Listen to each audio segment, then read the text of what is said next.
And now I'd like to welcome you to today's webinar, Leadership and Development, Managing Change and Transition During Uncertain Times. I'm going to hand things over to our featured presenter today. She is an adult learning and development expert, LaTasha Sturdivant. LaTasha, you now have the floor.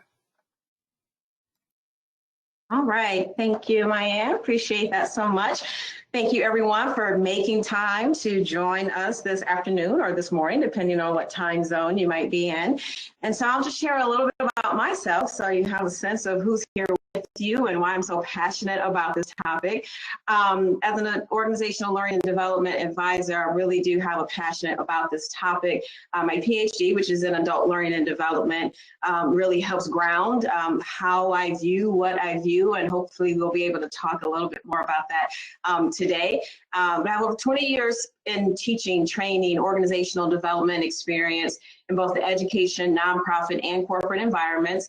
Also a member of National Management Association and worked or studied in over 25 different countries. So I really value and have a lot of passion for the global experience, both abroad and here, right? And so just really want to be able to bring that to, add that as a part of the lens that I offer as well. And so let's just dive in, right? And so in this webinar, what my hope is, the hope for outcome is that we will be able to talk about change versus transition. A lot of times people view those as synonymous and they're not. And so we'll talk about that. Also identifying where you and or your team might be in the transitional process. So we'll really unpack that and look at the stages of transition and what that means and how that looks in different organizations. And also talk about key factors that would help build capacity to thrive during transition. So change versus transitions, right? What's the difference really? And when we think about it, you know, change is situational, right? Change is that event that happens, right? You might move to a new site. You know, your organization, your company might shift ownership. You might have reorganization that's happening within the company. You may have strategic planning that may happen. And the kind of change that we're really going to focus on today is some of that unplanned, that uncertain type of change.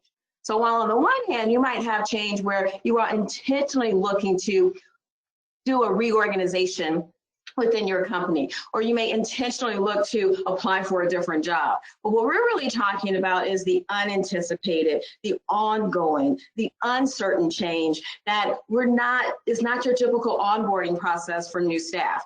And so that is something that is a little bit different. On the contrary, we have transitions. And transitions is that psychological piece, right? It is how we go through a change experience, right? Though sometimes there's a lot of feelings of anxiety or insecurity or vulnerability. And, you know, and many of you might be dealing with layered complexities, even as we're thinking about change and that psychological process of going through it. So when you're coping with the loss of the familiar or really entering into something that's new and different and unknown, there may be layers upon layers upon layers. So when we reflect on last year even, there were a lot of things that were unanticipated for us. And then that was also in the context of some plan changes that you all might have been experiencing within your companies. So change is an event, but a transition is the process that you go through in response to that change. And that's William Bridges. And we're gonna talk a little bit about Bridges' transitional model. And he's really a leader in the field. And so when we think about transitions, right, we just transitioned, Happy New Year. We had so much change that took place that was put upon us, if you will, in 2020. And it's like, but the uncertainty continues. Just because that clock hit, you know, midnight 01, as I like to say sometimes, it did not mean that all of that is behind us. In many instances, it really just means that the uncertainty is continuing. And so we really want to talk about, okay, collectively and individually within your company, personally or professionally, how that continued transition through this continued change is offering us these uncertain times. And so what does it mean, and how do we build capacity through these times? So let's start off with this William Bridges transition model and the 3 stages of transition. Where are you and where are they? And the they I'm referring to really are those others on your team. Maybe there are those you lead within your company. But it's also important to know where you are in the process and what resources you are tapping into, because just because we might be in a leadership role, it doesn't mean that we're immune to the challenges of transitioning. And so what we have in this model is that you'll see that there's the endings, there's this neutral zone, and then there's new beginnings. So I'm going to talk about these different stages and what transpires within each of these stages so that we can begin to intentionally look at these processes as unique steps and be able to move through them more efficiently, more successfully, and support those around us to do the same. Because not everyone moves through transition in the same way, right? Like, it makes sense. But when we're in the grind and we're going in day after day after day, we may think, well, why is so-and-so still feeling like this just happened, like this change just happened? We've been at this now. We've been at this virtual work from home thing for months now. Why are they still acting like it's still March of 2020? And so everyone has different environments. Everyone has different experiences, and everyone has different internal and external resources that helps them move through it successfully. So I might have a third grader at home and you might have a 12th grader. So virtual learning in my house is probably going to look different than in your house. Or my spouse might be, fully employed, the job is fine, everything is great, and yours might have owned a restaurant that had to close its doors last year. So how you're experiencing change during our current uncertain times would be very different. And similarly, you might have somewhere, let's say, for instance, we've had to reorg in my company and my workload, my job function was pretty much untouched. Yours might be work overload and just feeling very, very overwhelmed. So we want to be able to think about what are some of the signs on the journey, because there are indeed signs. And as a leader, how can you stay tuned in, tapped in, turned on to where you and your team are on this journey? There are signs, there are clues, and we want to make sure that we're mindful of those. So in this theory, this transition theory, right? Change is happening. Change is happening all the time. And some of it's planned, much of it with the uncertain changes, it's not planned. It's unanticipated. And so in this model, what we really think about is that it really begins with the ending, the losing, the letting go. This is the first part of it, right? And some of these signs here that you see is that fear, it's denial. It can be anger for a number of reasons. It's sense of loss or frustration, uncertainty. So there's a lot of emotions that can come out at the beginning of this ending or this losing or this letting go zone. But what we know is that when things are uncertain and it isn't a planned change, then the starting point feels often really quite repetitive because there isn't an end in sight. And so with that fear and that denial and some of that uncertainty seems to go on for a period of time that's far longer than what we anticipated, right? So we have that beginning. And a lot of folks really, it's like, oh, there's March. Okay, we went back to work. Oh, now we're back home. Oh, now our kids we went back to school. Now they're back home. And so how does stage one feel when it starts to move into stage two, which is called this neutral zone, right? And it's the bridge. It's the bridge between the old and the new. And what we find here is that, this period right now is lasting for an indefinite period of time. It's lingering. Unlike a planned change within your organization where, you've had a lot of strategic planning meetings or when you're onboarding someone new and you're able to, kind of maneuver and figure out how you can truncate that neutral zone as much as you possibly can. And right now, or in any uncertain time, this neutral zone lasts what feels like forever because we don't know when it's going to end. And so we have things like resentment and low morale, low productivity, anxiety about your role, your status, your identity. Will you keep your job? Will your company have to let you go? Does the work I do matter in the same way? And all of those things are happening. Trust and doubt are all a little bit tenuous right now. So the thing is that we bring our whole selves wherever we go, even though we like to pretend, right, that, hey, you know what, when I show up to the office or I show up to Zoom, that I'm a professional and I only have that hat on. But what we know for sure is that everyone is experiencing uncertainty in different ways, personally and professionally, and it's all impacting our work. So right now at this stage of this webinar, we're just talking about these stages. And then we'll move into talking about, some of the coping mechanisms, some of the strategies that you'll be able to use to be able to help move into that next piece. Now, because we don't have an end in sight, which is often the case when we have uncertain times upon us, then we don't really get to the hoped for outcome. Right, that hope for outcome of the high energy and the excitement and a renewed commitment, because when it's planned to change, then that's, you're changing things, hopefully for a good reason. But in times of uncertainty, that's not guaranteed. And so it's like the new beginning doesn't really happen. It doesn't really come to fruition. And change will only be successful if leaders and organizations really address the transition that people experience in this process. And so that's why we really want to focus on today, is the transition through these unknown times, these uncertain times, and how we can support others, and how do we identify the types of support we need for ourselves, right? Because it's an essential piece. And so it's a cycle. It really truly is cyclical, because the continuous change really does come with the cost, right? There are many companies right now. In March, it was, we'll return to the office hopefully by July 1st. And then in July, it was like, well, we'll look at that again at September 1st. It is really a quarter by quarter decision. It is game time decision, quarterly, monthly, weekly, daily in some instances. And it comes with the cost, right? Because our uncertain times, they don't really allow us to get that hope for outcome that we're accustomed to. And so as opposed to saying the change has happened, we started our transition process, we're getting everybody adjusted, and then we will move into the new changed process, this new changed environment. And it's not happening that way.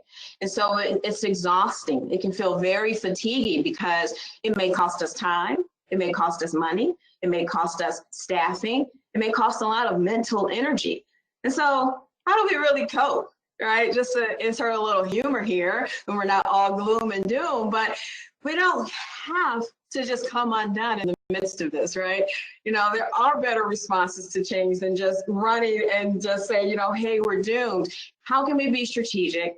What do we need to think about in this process, right? And how can you support and think about, what is it that this team member needs? What is it that team member needs? What about this group of folks, right? So, hey, everybody on my IT team, they're good, they're solid, they're fine. We took care of their job functions. Nobody's losing their job. What's the problem, right? Let's just keep at it and just get to work and make sure we're getting that work done. But everyone is moving through change in different ways, moving through the transitional process in different ways. And so now that we understand just some of the key stages, right, and some of the emotions that go along with the stages of the process, then let's want to dive into another way of thinking about it and discuss some of the factors that influences transitions for different people. And the goal here, as I spend time, we're going to spend a good bit of time unpacking some of the pieces here that's on the screen right now. And it's this 4S system.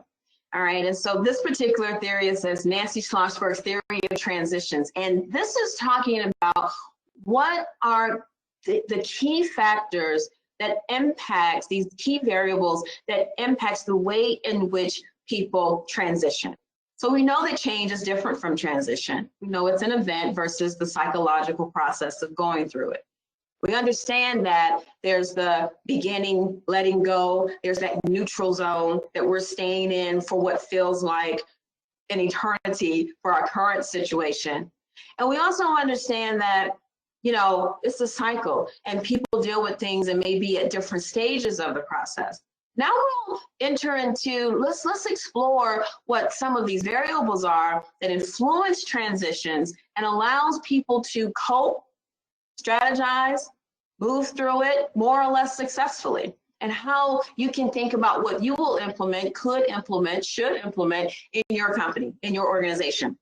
And so let's look at some of these factors. And what we have here, right, is the variable of situation, the variable of self, the variable of support, and then the variable of strategies.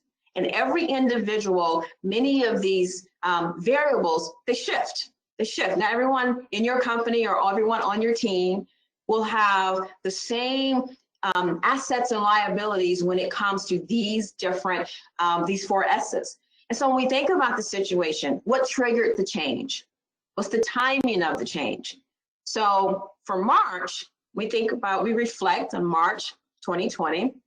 We know that that was the timing within our country, within the US, rather, because some of you may be global, but that was the timing actually really kind of across the globe, but definitely here in the US where, all right, it caused us to shut down a lot of things, but personally, what was the timing in people's personal lives that also impacted how they might have even shown up in the office? So some people might have been expecting to expand their family at that time. Some people might have been expecting to move houses and relocate at that time. Some of you in your companies, right, just collectively as an organization, as a business, that might have also been a time of business expansion, business development, and thinking about onboarding new staff. How did roles change for any of you on your team during that time? So the situation has continuously been evolving, and the duration of it has been, it's an unknown duration of time. There might have even been concurrent stressors that's happening at that time or anywhere in the last 10 months. Just to use this as an example. And while we have a live dynamic example with COVID happening right now, these principles are applicable at any point in time when there's uncertainty. And so when there's uncertainty, let's think about, okay, what's the situation that's happening right now and who is responsible right now? We can't, or there is no responsibility to lay, but the situation and understanding how the situation, how the change event has come about and how it may be impacting individual situations with those on your team or in leadership or in your company, it all impacts and influences the transition. So someone may have had, a set of twins who were getting ready to graduate from college. The spring of 2020 impacted their household in a very different way. So that's one way of thinking about the situation. Let's look at the second S, right? The self variable. And everyone has their own way that they're showing up, whether it's my age, it's my socioeconomic status, my SES, it's my gender, my health, my culture. So one project and I work on here, and I'm based here in Indiana, but one project that, comes to mind is when we think about educational systems, or you're thinking about healthcare workers, or even those who, you may have an IT business, just as an example, but if I'm older and let's say I have a number of health issues, then this current environment is going to impact me perhaps differently than it might impact some of my colleagues. So the return to work policy, I'm going to perceive it quite differently than I would if I had 0 health issues or my age was different, right? So my personal demographics also matter, and others on your team, right? You may find that you have some on your team where they're self-variable. They may have a lot of assets in that particular category. They're very optimistic. Maybe they've personally transitioned through a number of changes in their professional and personal life. So even though this is an uncertain time, even though we've not seen anything like this before, they have transitioned through change after change after change in their life, and they have a high level of resiliency. So that individual might move through a transition process with a great amount of ease, and could potentially look at someone else as, well, what's wrong with you, right? Come on, it's no big deal. You just go work from home. You have your laptop. What's the problem? right? And sometimes people's spiritual outlook would help that as well. So there are a number of pieces, even within the self category, right? Our second S here, that helps to inform and influence the degree to which someone may tap into their assets or might even focus in on their liabilities. And so similarly, with the third S, we're thinking about support. What support systems do you or perhaps others on your team have, whether they're personal or professional? So you may be other thought leaders who are in your field. You may have mentors you reach out to. You may have supervisors, or there could be teams within your department where you're thinking about and co-creating, ideating ways to manage the transition through the change in a successful way. Some people don't have really robust support systems. And so what does that mean when you're going through transition? So when we have uncertain times, if we can think about what kind of supports and networks would be helpful for myself and or for others who I'm leading or working alongside in my company. So these things matter, right? The situation, the self, and the support system, they all influence the transitions.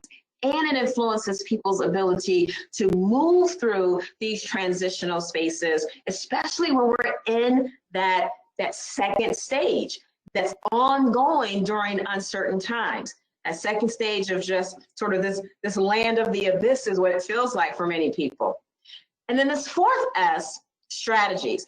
This is how people cope, right? When you're looking to either modify, control meaning, or manage stress. And this is where we'll spend more time within this particular theory on how people tend to tap into different coping strategies, and not coping in a bad way, not coping in a bad way at all. Instead, it's like, okay, how can I modify my thinking about it? How do I modify the situation? How do I manage my stress? So a couple of pieces here I want to point out. When we think about modifying the situation, sometimes, what's the negotiation? Can you find a fair compromise? So again, I want to ensure that as you're thinking about this or engaging in this and processing how you yourself might be transitioning through an uncertain change moment, personally or professionally, and how you support others or lead others within your organization to also transition well. And so we think about, the negotiation.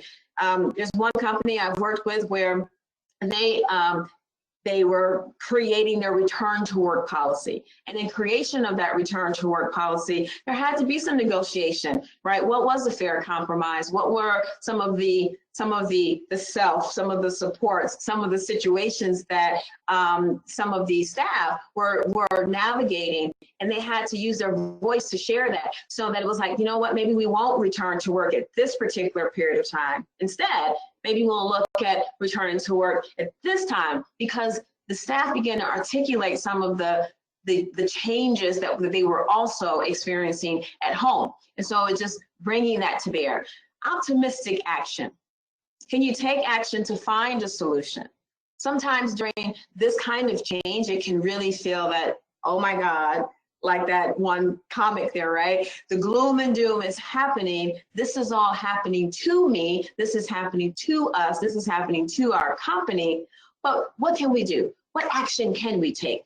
And can you look through that? So how can we modify the situation? Even though we can't change the change, but can we modify the situation by taking action in a certain way? When we think about self-reliance or that advice seeking, again, it goes back to a little bit, it touches a little bit on the networks, right, that you might have, and being able to think about the support systems, but then also seeking the advice. And even as a CEO, someone in the C-suite, who else within your network? What other thought partners do you have? What other mentors do you have to think about, hey, we really have some uncertain change going on here. We don't know how long this period of time is going to last. And who else am I tapping into outside of even within my company? So others in your industry. And again, this also speaks to just that exercise of potency, or that helpless resignation, right? Do we really think there's nothing else that can happen? And while you all are here on this webinar, taking time to tap in and think about some additional resources and maybe perhaps learn a new concept or two. So that lets me know that you're already a change agent. You're already very proactive. There may be others around you who may feel a little bit more doom and gloomish, if you will. And so how do you help to lead them during these times? Sometimes people want to control the meaning. All right, and so that's another coping strategy potentially that can be helpful, right? It can be that positive comparison. Sometimes it can be some selective ignoring. Is it possible to focus on the most important aspects of your work so that everything that is happening, all of the uncertain change and the uncertain, undefined duration of that change, of this transitional process, doesn't become overwhelming? So if I can control my perspective, I can control how I'm viewing it, then that also helps. That allows me to be able to think about, here's how I'm going to focus. Here's where I'm going to focus. Here's where I can have the greatest impact. And that's another element. So that may be guiding some others on your team, on your company, to begin to think about it in that way as well. And to be able to create a balanced perspective of all areas of your life, because when there's a great deal of uncertainty, it often impacts more than just that one siloed area. And so when we can create a perspective that allows us to be balanced, then that helps to kind of control the meaning and doesn't feel like the change is overwhelming and just washing over us completely. Managing the stress. And we think we're in the fourth S of that particular model, right? Where we were thinking about how we cope, how we're either trying to control the meaning, or with this one here, managing the stress. Sometimes it's just venting, right? And I think that's the easy one for us to think about. So that one's not necessarily new news for us. But then also, if there are differences in the workplace, how can you actively work it out?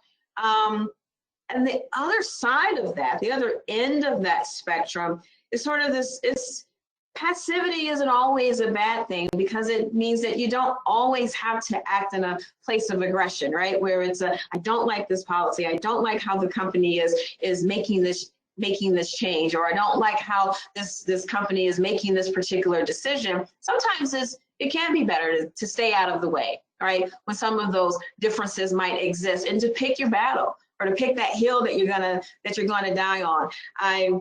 Another project that comes to mind, and there's an individual, and she really gets very, very passionate about some of the work and the change that needs to happen within that particular workplace environment, and wants to fight and take on every issue in every battle. It doesn't matter if it's someone who is on her kind of on her same level, if you will, or if it's the CEO.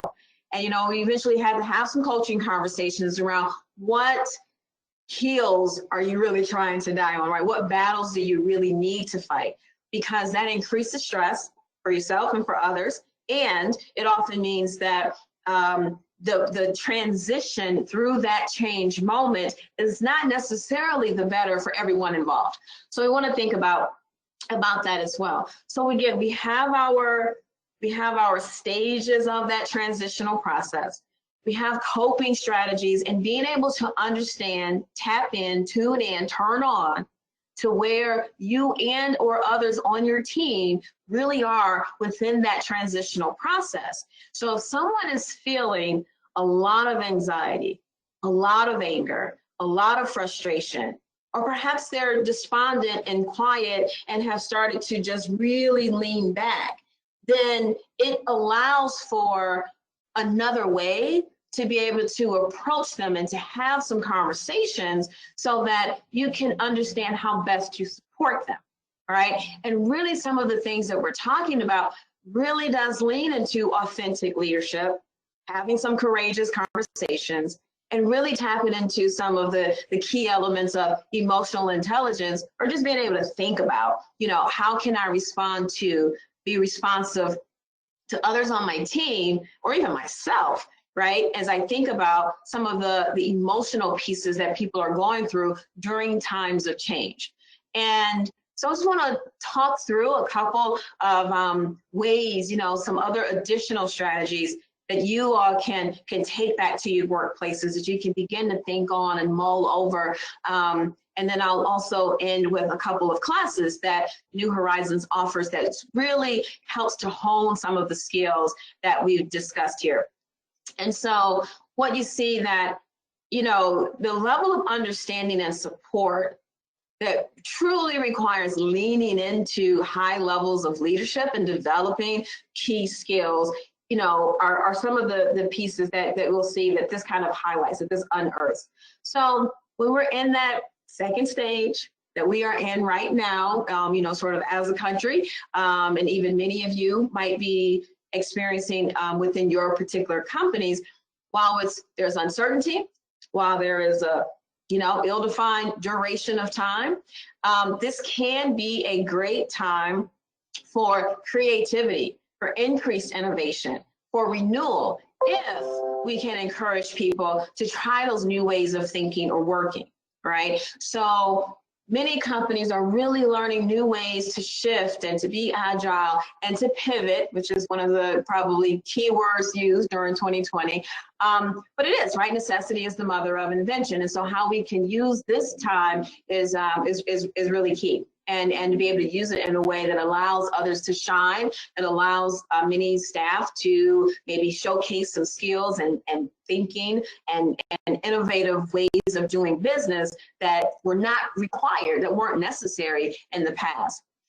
Being transparent as a leader, and this is part of the authentic leadership piece that we do talk about in many of the classes at New Horizons, but being transparent that there is much that's unknown for all included, right? So from the CEO throughout the entire company, it is a constant management of uncertainty at this time, and often it can be perceived that the change, that the uncertainty, or that transitioning through this change environment, this change event, is something that is a struggle for just that individual, or just for that particular department.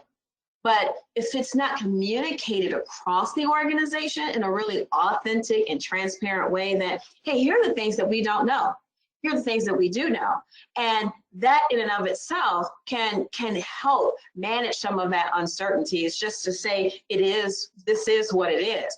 And it helps people to feel okay that some things are just unsettling right now, right? And when we have unanticipated change, when we have that uncertain change, then it is unsettling for many of us, and it can impact a lot of things, a lot of business aspects of your business plans, of your strategic plans, reorganization and expansion ideas that you may have had. And everyone feels a little bit more settled if there's a shared understanding that there is a collective unsettling that's happening here. And keeping that floor open to communication. And the other piece that I've just found in working with organizations, especially during this period of time, is that when we have a lot of, working from home, as we do right now, that it's like, okay, no news is good news, right? They're there, they're getting their work done. I know they're meeting some milestones. No one's really said anything, so things must be fine. And so being able to really create strategies that are appropriate within your company, within your context, that allows you to have the kinds of connect points and to get some feedback and provide feedback, providing supportive feedback in a way that allows individuals to not stay in a silo and allow for you to be aware of potential red flags before they become red. Perhaps maybe when they're like a pale yellow, before they even move to orange and red, right? So that you can get that feedback and provide feedback and offer solutionary thinking to your staff, to your team, so that it doesn't feel like, oh my God, it really is gloom and doom. Because when we can create greater moments, greater, opportunities, increasing opportunities to connect, and we don't lose people in the dark. And when we communicate intentionally across the organization, then they're not in the dark. They're understanding what is happening or what's not happening during the transition. So that's really, really key as well, right? That communication happens and that people understand, okay, what's up next or what's not up next. And that communication and that increased touch points, right, during these uncertain times, it also allows the supervisor, the CEO, right, board members to have a greater understanding and a greater appreciation for those 4 S's. What are people's situations? What's the self variable, right, for them individually, personally? What are some of their support systems? And what are the strategies that they're using or not using to manage the transition? So when we don't have communication, we can't tap into some of those things. The other one to consider is shifting some goals.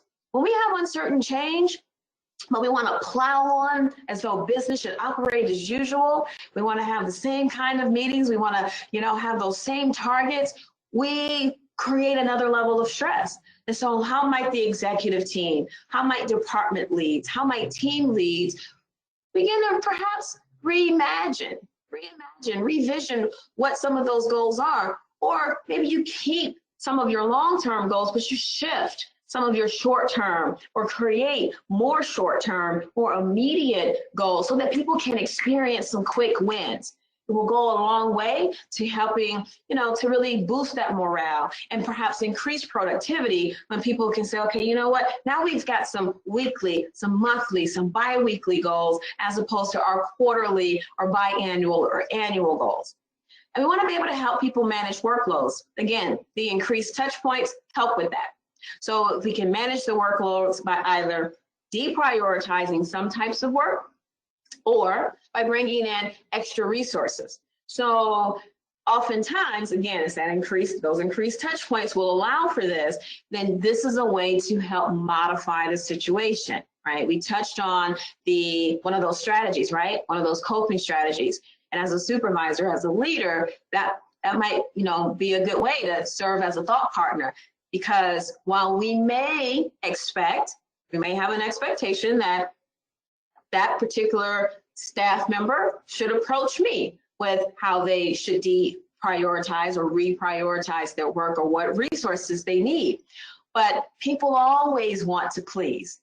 No one ever wants, I don't think I've met anyone who woke up in the morning and said, you know what, today I really just want to do the worst job possible and disappoint my boss. Instead, there's at least a baseline, right, of doing a decent job for most people. So if not everyone will show up with the idea that thinking of ways to reprioritize work or suggesting bringing in extra resources would be, looked upon favorably. So being able to proactively suggest that could be another one. And finally, another resource that can often be overlooked is utilization of other team members who may be moving through the transitional process with greater ease, being able to use them to support other team members, right? So earlier I mentioned that, hey, sometimes you have folks who have lots of assets when we think about those 4 S's, right? They've gone through many transitions, they've managed many change events,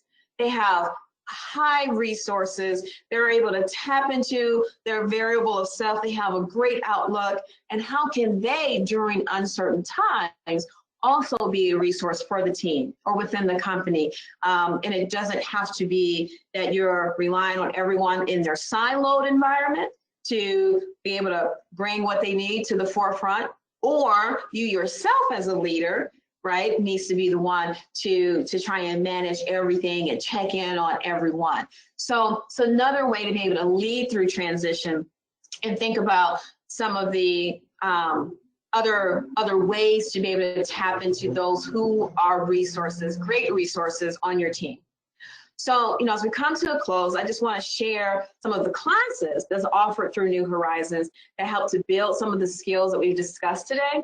And We have our website here looking at leadership and development classes that really help. And some of those that are coming up, we have a great series, Dare to Lead, which is a 6-session program based on Brene Brown's work, really taps into a number of things, especially when it comes to being vulnerable. And one of the things that we know during uncertain times is that vulnerability is all around us, right? Similar to that, in some ways, is also our Expanding Your Emotional Intelligence class. It's excellent from the CEO and your boards through the entire company, and thinking about how the emotional aspects can drive business development and can help you succeed in ways, especially during these uncertain times. Managing remote and virtual teams, communicating across your organization, and also leading change in a complex world. These are all classes that really, really help to build some of these skills, to help you lean into authentic leadership, to help you have some of those courageous conversations that can often be difficult to have, even when we don't have uncertain times. And so, you know, I also offer many of the things that we've discussed, you know, as food for thought, definitely, specifically during uncertain times, but also, you know, these are just good practices. These are really great leadership and development skill sets to be able to, you know, just cultivate for that awesome leadership that needs to happen regardless of the uncertainty or the certainty that we may be experiencing. Also, just want to share that, you know, right, that New Horizons, we've been teaching virtual live training since 2001. So when we think about the ability and the capacity, whether they're technical classes, whether learning and development classes, that doing learning live, doing learning virtually has been a sweet spot for almost 2 decades now. And that, you know, our facilitators and instructors are trained to teach face-to-face as well as virtually. And the Center for Leadership Development has nearly 50 to 60 post-class resources for additional practice and guidance. And what that really means is that when you take a leadership and development class through New Horizons, what it provides you with is that the learning doesn't stop the day you log out of the last hour, the last minute of the class. You have access to a tremendous amount of resources for up to a year after you have taken that class. And you can use that in your continued development beyond the life of the class. And because we know that changing behavior, changing mindsets, is beyond just kind of a check mark moment. So we want to be able to create long-lasting, sustainable action plans so that you really can shift and make a difference within yourself personally and within your teams and within your company. So that brings us to the close, and I welcome any questions that you all may have, and I hope that this has been a helpful time during your lunch hour or whatever time zone that you're in. And so with that, I'm going to close it out and turn it back over to Maya. Hi, thank you so much. If you have any questions, please take a moment to type them in the question section of, and then we'll just get to them in just a few minutes. You know, just echoing what LaTasha was saying, you know, if you're interested in the material that's presented in this webinar, or if you just have questions really regarding what's available, or if any of the courses of the upcoming classes that LaTasha showed there on the presentation slide, contact your local center to get more information. You can just go on to newhorizons.com, do a quick zip code search, and find the center that's nearest you. And we have a lot of our team members that can just help walk you through the process and see what is needed and available to you. Also, just to let you know that our webinars are also up to date. We are, you know, hitting the ground running for 2021. So we do have a few great webinars that are scheduled for January and February and upcoming months. So visit newhorizons.com also to take a look and see what's coming down the pipeline.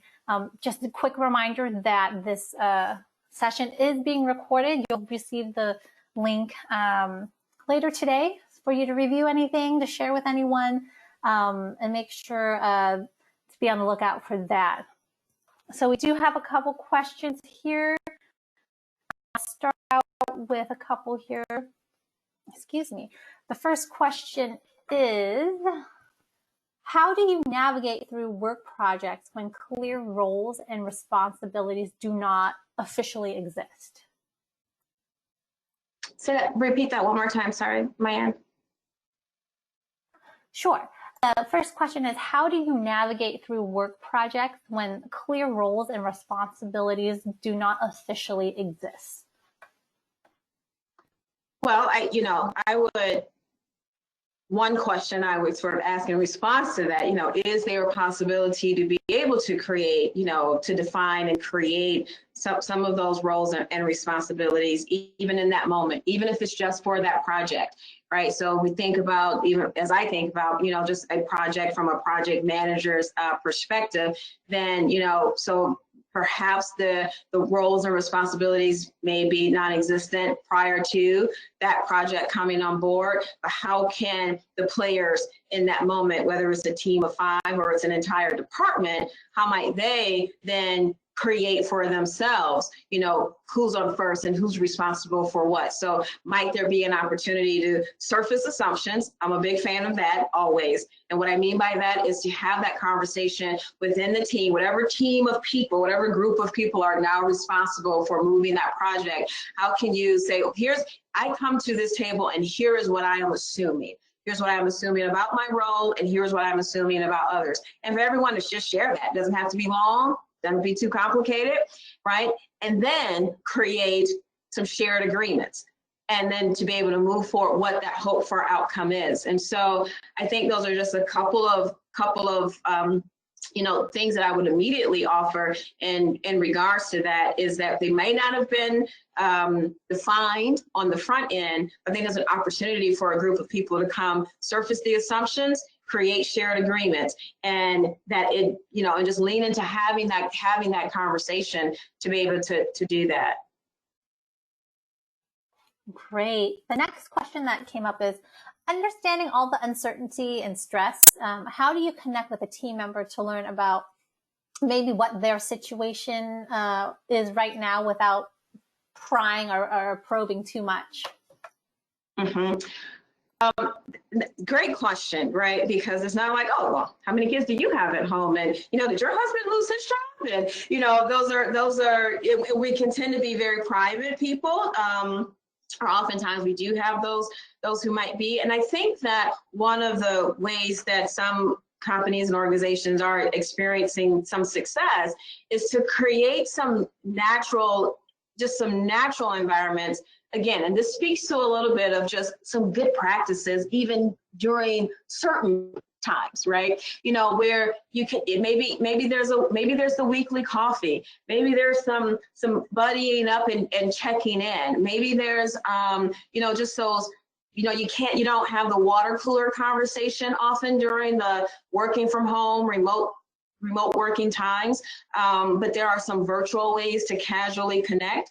I also think that, an organization that I work with, where they have encouraged and folks have really taken on the idea of, it doesn't have to be the supervisor who's doing a one-on-one check-in, that everyone on the team is responsible for the team. And so how might I just schedule, a 20-minute every other week connect with somebody on my team. I may not supervise them, but they are on my team, just to have a touch base, right? Just to, maybe it's just checking in on the work, but it's also just connecting. And so I think just having some of those informal, lighter ways of just putting it on the calendar. It could be a virtual coffee, or it might be a socially distant coffee, but to just have those regularly scheduled times so that might naturally come up. And I think that there are a couple of questions that, whether it is the how are things going, or how are kids going at school, or, some of those, but you can't ask those questions when those opportunities aren't really scheduled, right? And so I think there's an opportunity to schedule some of to regularly schedule lighter moments of connecting points. Awesome. Another question that did come up is, where are the key, sorry, pardon me on that one. Do you have any ideas of connecting besides just Zoom connects with people on your team when you are all remote and you just can't be together in a group? Besides the Zoom, Yeah. I know which is difficult. I think that, one of the things that come to mind, there's an organization, they're reading a book together, and they've found some success. Now, of course, it does mean that is the virtual way in terms of how they get together. But I think that in addition to the platform that might be utilized, right? If you're not working in the office together, then you are required to sort of connect on that in that Zoom way. But they also utilize Teams as a way to kind of, at everyone's convenience, to be able to kind of chime in, give feedback, share ideas, ideate, whether it's on projects or to share thoughts on the book reading that they might be doing that's, that everybody's bought into. So there's how you're connecting, and then there's what is it that you are connecting on, right? And so that particular book that they're reading then brings a little bit more meat, if you will, to that connection that's not necessarily about work projects, but it also isn't just informal and people feel like it might be a waste of time, because you might have some team members who like, okay, I don't really care about all that team building stuff, we have work to do. And so it allows for another way to be able to kind of know something else to hang your hat on. So I would, yes, there's Zoom and yes, there's Teams, but I think some of the additional functionalities that those platforms offer do allow for maybe a little bit more, a richer experience.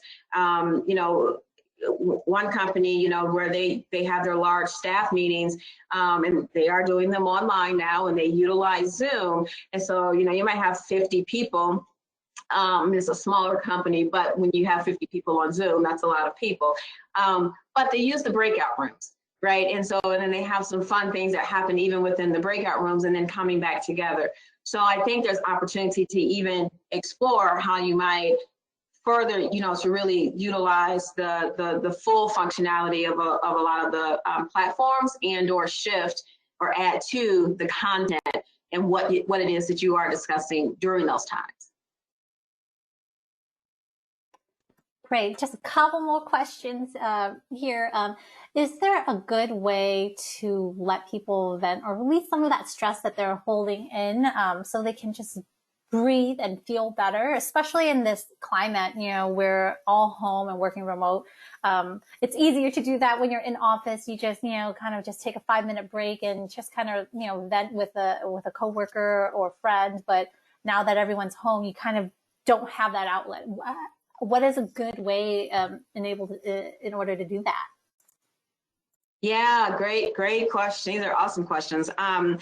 So a couple of things, depends on sort of the level of venting, if you will. So on one end of the spectrum, you might consider having, there's some, a couple of platforms, even being able to utilize technology in a way that allows for anonymous sharing, because sometimes the people can feel very detached, and it can be quite unintentional, but detached from the decision-making processes within the company. Like, wait, what's happening? Wait, what? Wait, this is what we're doing now, right? And so then that creates even more anxiety, even more fear. And so, one organization I know, they utilize an anonymous platform so that you can put your feedback, share your thoughts, share your feedback on things that are happening or whatever's going on with leadership within the company. And then leadership then addresses it as a whole or with particular departments, and it's anonymous, and that goes out. I will say that there should definitely be some ground rules and some rules of engagement around that type of venting or that type of sharing, because the goal isn't to just be mean. And then also just the casual venting water cooler piece, I will circle back to, how can you regularly schedule some of those, just the casual connects. And so a couple of organizations and companies I know now, they might have just a weekly 30-minute touch base, right? Just like your stand-up meetings. So you have some companies that even pre-COVID had stand-up meetings, right? And the idea was just to kind of have that quick touch base at the beginning of a work week. And so you can do that in just 30 minutes. It's not about presentations on work or anything like that. You can kind of set whatever theme you want for that. Again, the virtual coffees are helpful. You can do games, even just like virtual bingo, or scheduling those regular connects. So I think in this age of this virtual remote learning, we've gotten very, very good at scheduling our virtual meetings to get the work done. What we have gotten away from are some of the casual meetings, and there's a way to still utilize virtual platforms to be able to just schedule some of those informal times. And so I think that's an important piece. Great. We do have another one that came in here. Is how do you suggest to motivate or encourage, upper management to be creative, innovative with the team, and just to support their thinking or work in a positive way? I think one of the key ways to make that happen is to co-create with staff, to get their buy-in. What do you think? Hey guys, you know what? We have a lot of uncertainty going on here. What do you all think would be helpful? What do you all, when you think about what it is that you need, because those closest to the work or those closest to those variables of self and situation and how they're coping or not, they know those needs. And because we have, during this time especially, a greater sense of isolation, greater sense of being siloed, less communication throughout the organization in some instances, then it's easy to feel very disconnected, as though their voice is not being heard. And even if someone doesn't have a specific idea to offer, oftentimes, they just appreciate being asked. And so I think the co-creation and getting some of those solutionary ideas, it really goes a long way. And I think it can make a world of difference, because it's like, just like I'm still sharing my screen, I believe. And so you have all of these individuals on this team looking up, they understand and they talk amongst each other. So even though leadership, that executive team, may not always hear directly from every worker, every staff member in the company, they're having conversations. So many times they delight in the opportunity to be able to share, not just in this horizontal way, but vertically, and just be able to have that door of communication open and to have that authentic, transparent leadership happening, and a lot of good ideas can come out of that. Great. It looks like that's all the questions we have today. We are at also the top of the hour. Thank you so much, LaTasha, for presenting on behalf of New Horizons. It was such a great session. Hopefully everyone who was joining us here today also felt the same. We hope to see everyone again on a future presentation with us at a future date. So please make sure to take a look at what we have planned in the upcoming year. Please stay safe, everyone. Have a good rest of your day. And with that being said, you may now log off from the webinar. Thank you again. Thank you.